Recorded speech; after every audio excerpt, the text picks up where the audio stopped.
And let's see. I'm just following my orders here. Have a game plan. He may have a game plan. He just hasn't shared it with me. But I tell you what, I don't know about you, but I'm going to go to bed.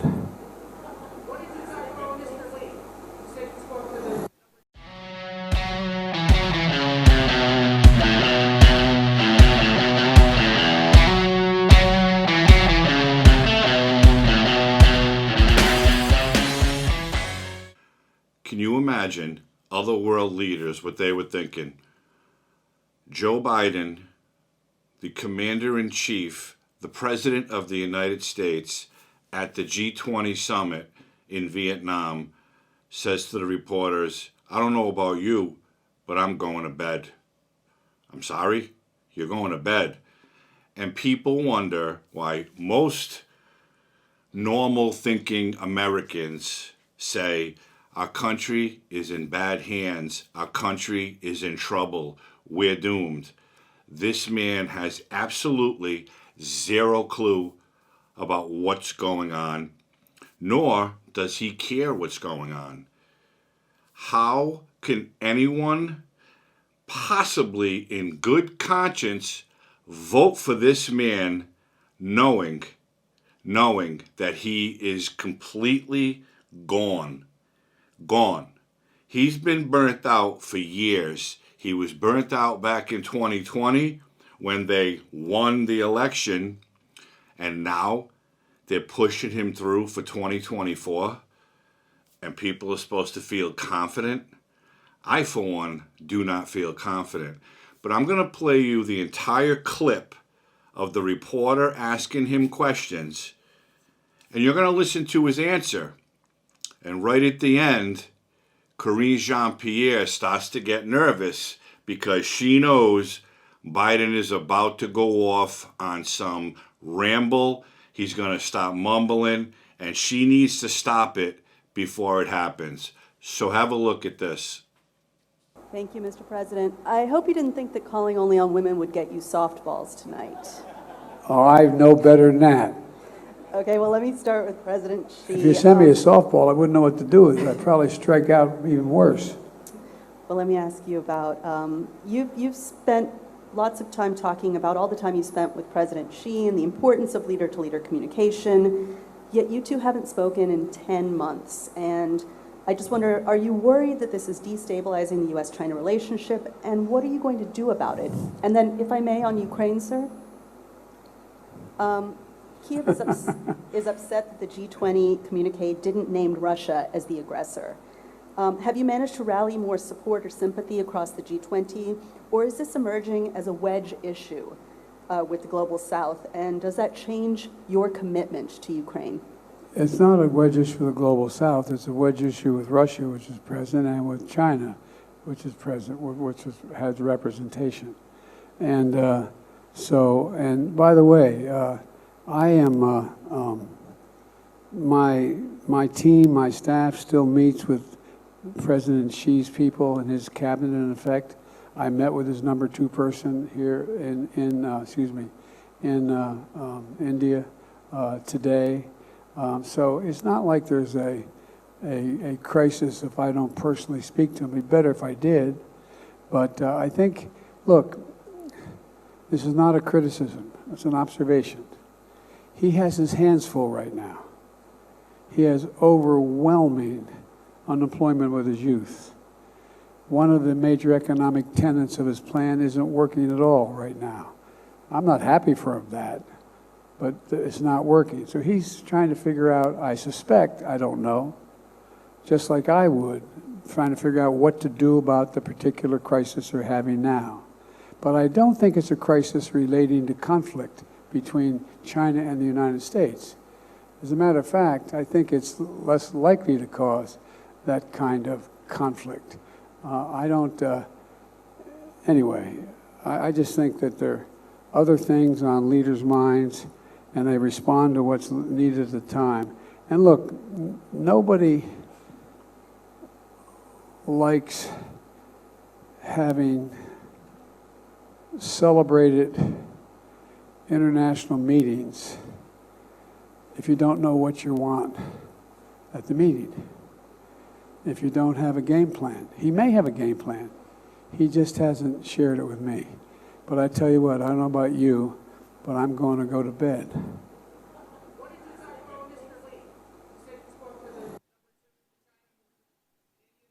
Yeah, we talked about at the conference overall. We talked about stability. We talked about making sure that the third world, the southern hemisphere had access to change. It had access. It wasn't confrontational at all. He came up with Thank you, everybody. This ends the press conference. Thanks, everyone. Thank you. Thank you. And there you have it. He really had no answer for that reporter's questions. He actually said Xi has his hands full right now.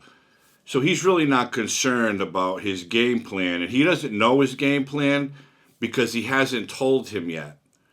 Why would the president of China tell Joe Biden his game plan?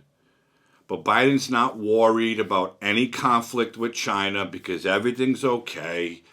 But he's not worried about Xi because he's more concerned about taking care of the Ukraine, because the Ukraine's not going to attack the United States. And I don't know if China will either. But my point is, this guy goes to these summits to try to forge relationships and let these countries know that the United States will not stand for any bullshit. We are the strongest power in the world, and we will not take any bullshit. But Joe Biden is not concerned one bit. He's actually worried that the Chinese president has his hands full right now. Joe Biden should have his hands full with the problems in the United States of America right now. But he does not care. It's over and over again. Every time you listen to Biden speak, well, most of the time you can't understand him. But when you can understand him, he's laughing. He's talking about ice cream. He's talking about kids. He's talking about the kitchen fire he had in his house. He's not talking about the real problems that America is facing. The fentanyl crisis, the overdoses from it, the open borders, the illegal migration, the crime. He's not talking about any of it. Now, he supposedly is running for re-election. So you would think that he was going to tell the American people about all the ideas that he has and everything he plans to do to stop the fentanyl, to close the borders, to fight the crime. But no, he says none of it. You never hear this man talk about anything policy related. All he is concerned about is sending more and more money to the Ukraine. And the rest of us, like I said before, we're on our own. He doesn't care. He knows that crime is out of control. He knows that people are dying every day from illegal drugs. And he knows that thousands of people are coming through the border every single day. But he doesn't care because he never mentions it. Wouldn't you want to hear your president talk about the problems that face our country? Tell us how he's going to stop the illegal migration, or stop the cartels from bringing the drugs over, or stop the murders, the carjackings, the burglaries. How are you going to stop it? What are you going to do? Are you going to put money up to these cities, towns, and states so they can enforce their laws, hire more police, fight these crimes? That's what I want to hear my president say, but you'll never hear Joe Biden say it. Well, number one, even if it's on the teleprompter, he won't know how to say it and he won't be able to. And number two, and the most important one, he does not care because he has no idea what is happening in our country. His team, his people, especially his lying press secretary, Karine Jean Pierre, is there to cover for him, to tell lies for all his mistakes, and to stop reporters from asking him questions, just like you heard. She ended that press conference because she knew he was starting to go off into one of his rambling rants. He was going to stop mumbling, and he was going to start saying something stupid. And she did not want it to happen in front of the other world leaders. But they already know who Joe Biden is. They know he's incompetent. They know he's compromised. They know he can't think straight. They know this.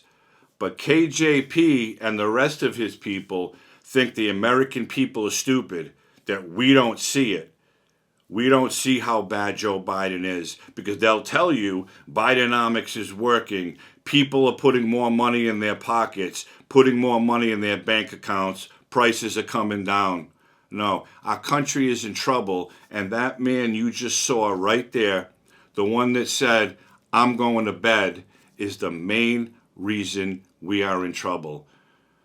And the Democrats are talking behind his back. They want him out, and they do not want Kamala Harris. But what are we stuck with? If he can't finish, it's Kamala. If he can't run in 24, they're going to push through Kamala. So what do?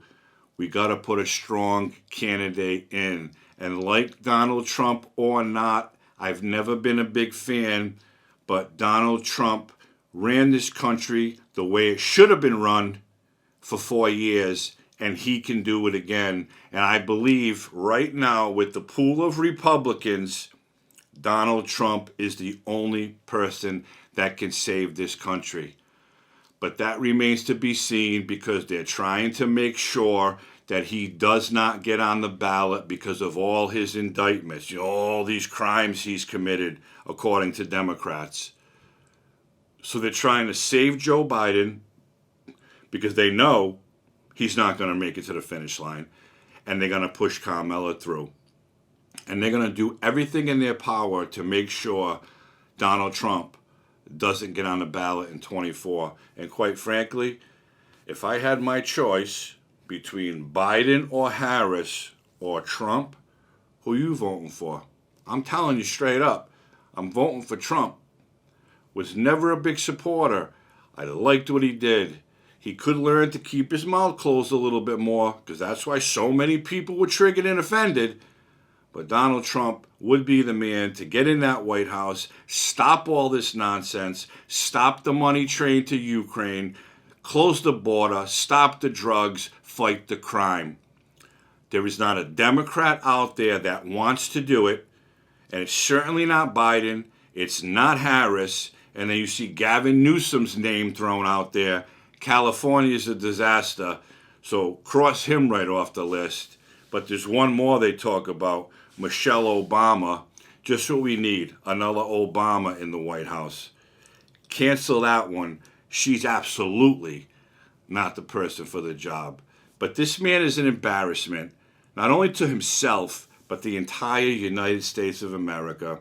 And the world leaders are laughing at him. And I guarantee you they were laughing at him that night, talking behind his back. I don't know about you people, but I'm going to bed. That, my friends, is the commander-in-chief, the President of the United States. Complete and utter failure and embarrassment. And this nonsense needs to stop. And that's it. So thanks for tuning in. If you haven't liked this video, hit that like button, subscribe to this channel, hit the notification bell, share this video with someone. I'd appreciate that.